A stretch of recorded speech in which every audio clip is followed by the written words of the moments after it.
আসসালামু আলাইকুম রহমতুল্লাহি আবরকাতুহু। লার্নিং এডুকেশন ইউটিউব চ্যানেল এবং ফেসবুক পেজের পক্ষ থেকে আপনাদের সবাইকে জানাই স্বাগতম। আজকে আমি আলোচনা করব হচ্ছে 12 November daily current affairs in Bangla.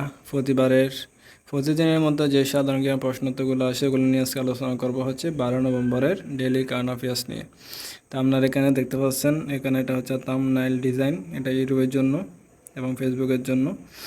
তো এখানে আপনারা দেখতে পাচ্ছেন ডেইলি আপডেট অ্যাফেয়ার্স 12 নভেম্বর 2024।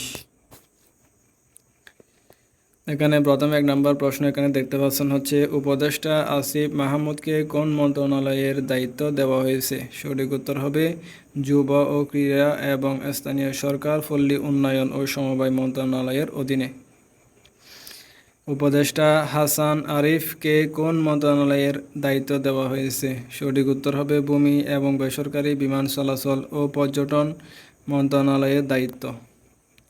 উপদেষ্টা শেখ বশির উদ্দিনকে কোন মন্ত্রণালয়ের দায়িত্ব দেওয়া হয়েছে?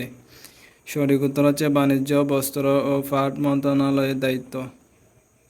মুস্তাফা সরোয়ার ফারুকীকে কোন মন্ত্রণালয়ের দায়িত্ব দেওয়া হয়েছে? সঠিক উত্তর হচ্ছে সংস্কৃতি বিষয়ক মন্ত্রণালয়ের দায়িত্ব।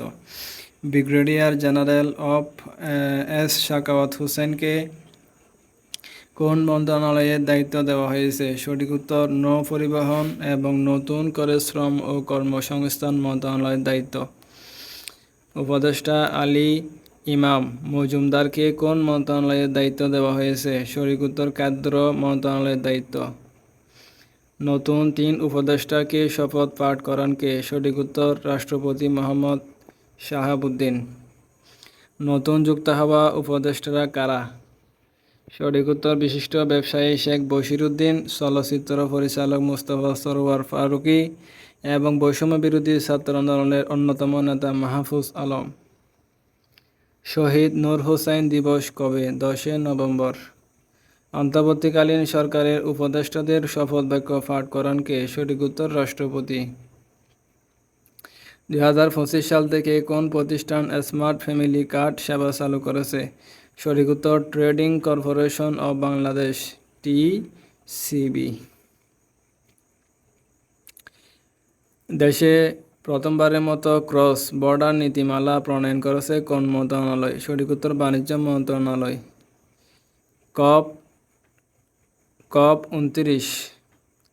COP29 জলবায়ু সম্মেলন কোথায় অনুষ্ঠিত হচ্ছে? সঠিক উত্তর আজারবাইজান। সম্প্রতি যুক্তরাষ্ট্রে প্রেসিডেন্ট নির্বাচনে ডোনাল্ড ট্রাম্প কয়টি ইলেকটোরাল ভোট পেয়েছেন? সঠিক উত্তর 312টি।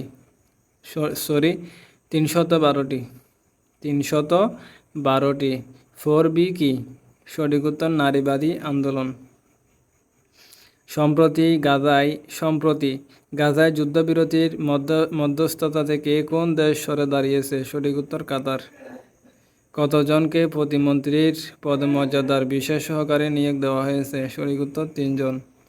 বিশেষ সহকারীদের নিয়োগ দিয়েছেন কে? সঠিক উত্তর অন্তর্বর্তী সরকারের প্রধান উপদেষ্টা ডক্টর মোহাম্মদ ইউনূস। 3 বিশেষ সহকারী কোন মন্ত্রণালয়ের উপদেষ্টাকে সহযোগিতা করবেন? সঠিক উত্তর স্বরাষ্ট্র, স্বাস্থ্য ও শিক্ষা মন্ত্রণালয়ের উপদেষ্টাকে।